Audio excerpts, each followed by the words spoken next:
जय श्री राधे कृष्ण। पुरुषोत्तम मास महात्म्य अध्याय 7।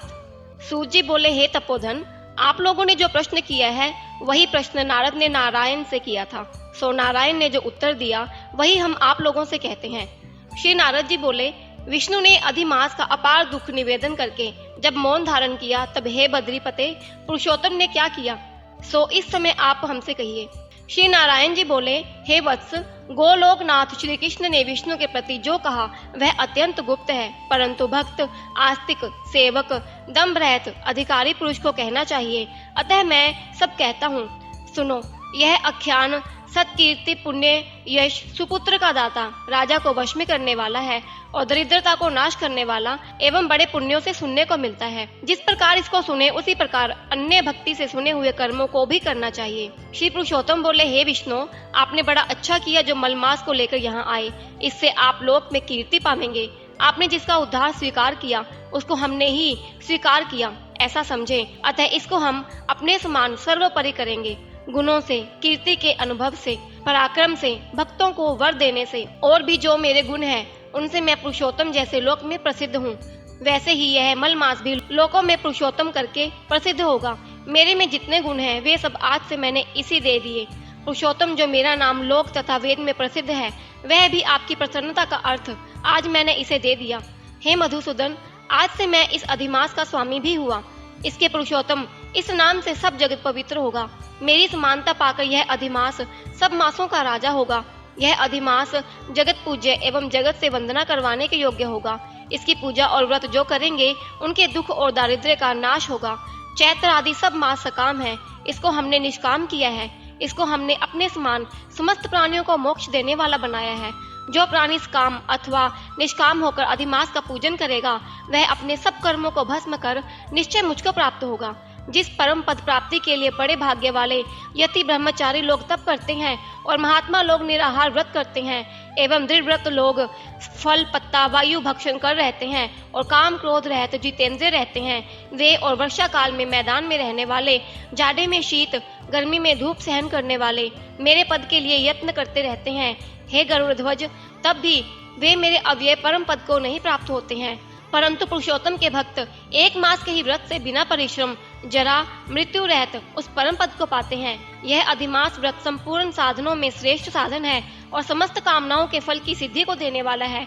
अतः इस पुरुषोत्तम मास का व्रत सबको करना चाहिए। हल से खेत में बोए हुए बीज जैसे करोड़ों गुना बढ़ते हैं, तैसे मेरे पुरुषोत्तम मास में किया हुआ पुण्य करोड़ों गुना अधिक होता है।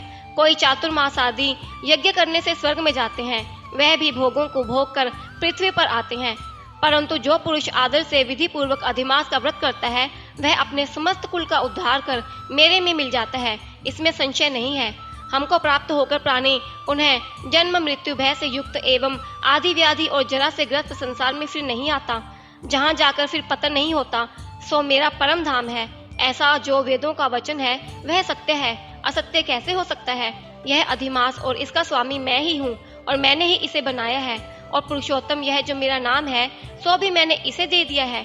अतः इसके भक्तों की मुझे दिन रात चिंता बनी रहती है। उसको भक्तों की मनोकामनाओं को मुझे ही पूर्ण करना पड़ता है। कभी कभी मेरे भक्तों का अपराध भी गणना में आ जाता है, परंतु पुरुषोत्तम मास के भक्तों का अपराध मैं कभी नहीं गिनता।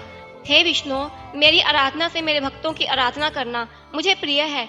मेरे भक्तों की कामना पूर्ण करने में मुझे कभी देर भी हो जाती है, किंतु मेरे मास के जो भक्त हैं उनकी कामना पूर्ण करने से मुझे कभी भी विलंब नहीं होता है। मेरे मास के जो भक्त हैं वे मेरे अत्यंत प्रिय हैं। जो मनुष्य इस अधिमास में जप दान नहीं करते वे महामूर्ख हैं, और जो पुण्य कर्म रहित प्राणी स्नान भी नहीं करते एवं देवता तीर्थ द्विजों से द्वेष करते हैं वे दुष्ट, अभागी और दूसरे के भाग्य से जीवन चलने वाले होते हैं।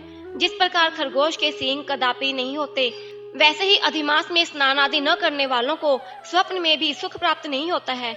जो मूर्ख मेरे प्रिय मलमास का निरादर करते हैं और मलमास में धर्माचरण नहीं करते वे सर्वदा नरकगामी होते हैं। प्रति तीसरे वर्ष पुरुषोत्तम मास प्राप्त होने पर जो प्राणी धर्म नहीं करते वे कुंभी पाक नरक में गिरते हैं। जो इस लोक में दुख रूप अग्नि में बैठे स्त्री पुत्र पौत्र आदिकों से उत्पन्न बड़े भारी दुखों को भोगते हैं, जिन प्राणियों को यह मेरा पुण्यात्म पुरुषोत्तम मास अज्ञान से व्यतीत हो जाए, वे प्राणी कैसे सुखों को भोग सकते हैं।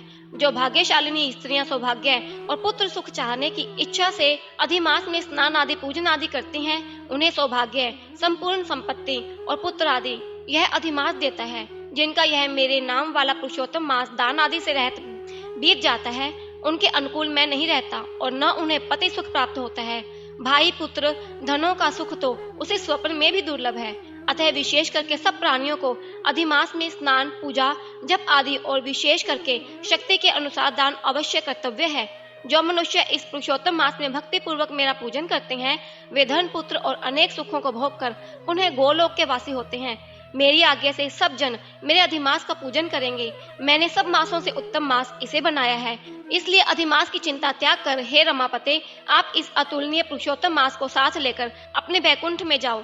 श्री नारायण बोले। इस प्रकार भगवान श्री कृष्ण के मुख से रसिक वचन श्रवण कर विष्णु अत्यंत प्रसन्नता पूर्वक इस मलमास को अपने साथ लेकर नूतन जलधर के समान श्याम भगवान श्री कृष्ण को प्रणाम कर गरुड़ पर सवार हो शीघ्र बैकुंठ के प्रति चल दिए। इति श्री पुरुषोत्तम मास महात्म्य का अध्याय 7 संपूर्ण।